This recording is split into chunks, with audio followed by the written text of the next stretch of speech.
We're here at Pibarnon with Eric de Saint-Victor. We're just in front of a Cinsault plot, and as you can see, the soil here is exactly the same as the rest, even though this plot here will be used for to make some rosé. We make the rosé with 2/3 Mourvèdre, 1/3 Cinsault, and the Cinsault is very important in the blend because it will give the wine some kind of useful fruitiness, you know, some flesh, a kind of smile, you know. When the Mourvèdre, the 2/3 Mourvèdre will make the wine bigger, a bit more bodied and structured, and also elegant and fine and complex. The soil here is very stony, and even here you can see there is the mother rock, so there is no plantation here. But when the soil is a bit more open, like here, the vines are just fantastically planted there, and the soil is very good. How old are these vines? The vines are 40 years old. 40 years old, and these were planted by my father, yeah, by Henry de Saint-Victor, the big constructor, the big not Terminator, the big constructor, Mr. Bulldozer, Mr. 100,000 volts. He was such a builder, you know. I will show you a picture of this plot before it was planted. It's quite amazing. You will see how much it was moved and to organize that. These rocks came from the vineyard, the big rocks behind you? Yes. When we do some moves and when we had to build some terraces, we will find this kind of rocks. But you can see it's not mother rock. It's rocks. But even if you have this in the soil, if it's deep enough, it doesn't matter because the roots will go around and it will work very well. How do you farm this vineyard? What type of viticulture? We've been growing organic since 2004, and since 2016 we started some biodynamic. And the idea is to help the soil to be in a perfect balance between the vegetal, the bacteria, animal bacteria in the soil, so that the soil is alive, you know. It's not dead soil. As you can see, there is more humidity over there than right here because nothing really grows here.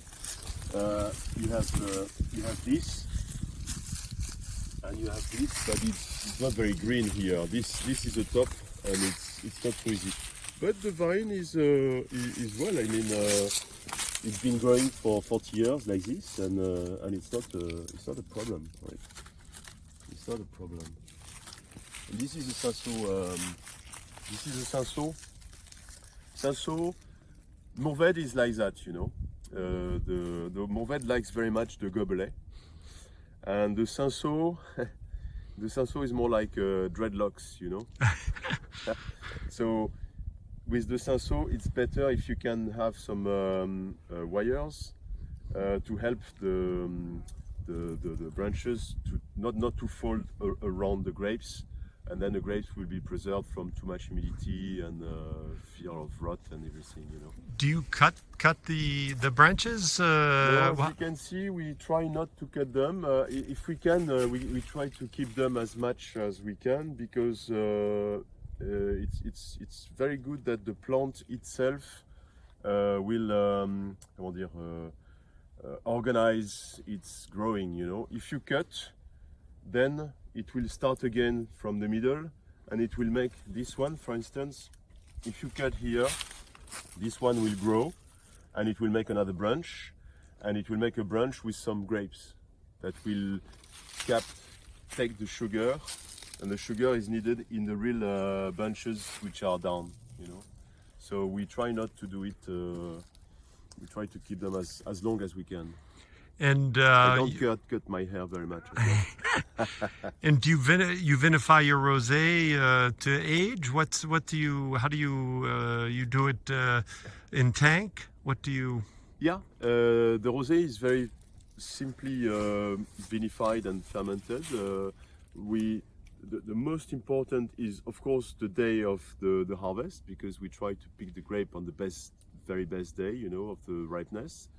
And then the press. The press is very slow, and it lasts about 5 to 6 hours. It's a very, very slow process to take only the best juice, you know. And then it goes in the fermentation on a honest temperature. You know, it's not a low temperature. We're not looking for fermentation tastes, you know, or smells or anything, or yeast smells and everything. It's not technologic growing. The yield is very low, so we have very nice juice, of course. What do you look for at the harvest? When you pick the fruit, what are you looking for in the fruit at the harvest? If it's good for you, it's good for the wine, you know. just that. Cinsault is the grape of Cinsault is much bigger than the Mourvèdre grape. In Mourvèdre, for the red, we will look for the thickness of the skin, the herbal taste of the seeds. You know, the seeds, when you break them, it could be like coffee seeds, you know, and then it gives some kind of pepper, white pepper flavors, and that's fantastic for Mourvèdre, for the red. For the Cinsault juice, the Cinsault flesh inside is very viscous, you know. So we are just looking for the fruitiness and a very nice taste, you know. Cinsault is a little bit lighter. It helps give the wine some Exactly. lift. Yeah, yeah. In the rosé, we have 2/3 Mourvèdre and 1/3 Cinsault. The Mourvèdre is is the tall brother, you know, with muscles and brain. Makes the rosé, especially in spring and summertime, very attractive, because it's giving what you are expecting at that period when it's warmer, some fruitiness, some freshness, some mellowness, etc. But no vulgar, because the Mourvèdre is there also to make the rosé well, vertical, you know, elegant and vertical. And it's a rosé that ages? It does very much, yeah. It can age from 5 to 10 years. And if you have some, if you kill your turkey, if you don't keep it alive for Thanksgiving, and if you cook it, then you can open a Pibarnon rosé of 5 to 10 years old, and it's going to be fantastic food and wine pairing. Great. Thank you, Eric.